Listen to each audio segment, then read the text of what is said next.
मौगी बिना कैसे रहबोगे मैया। लड़ी झगड़ के भगाई देनी गे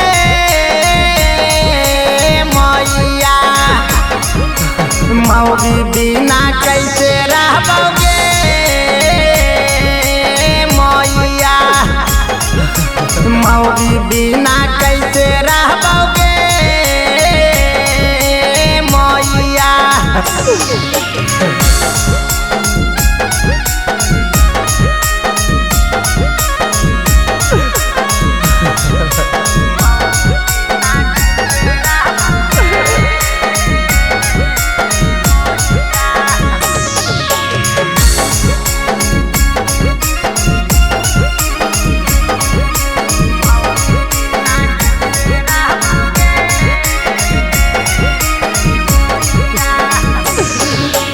आबो हलियै घारा बादा बाबो हलै गोराबा। दिए मरे के कैले हलियै बादा गे। के कारा से कहाबै अब सुख दुख के बतिया। इहे फिकिर से फाटौ हमर माथा गे। पाँच गो बोला के पाना चायत करबोगे मैया। मौगी बिना कैसे रहबोगे मैया। मौगी बिना कैसे रहबोगे मैया।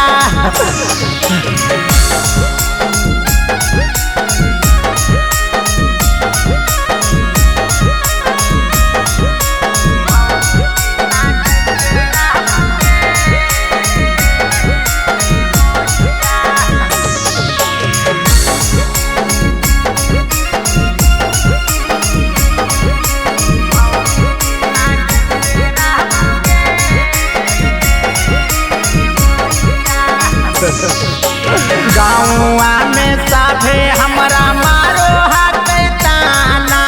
भागी गेलै हमारो कन्हैया गे।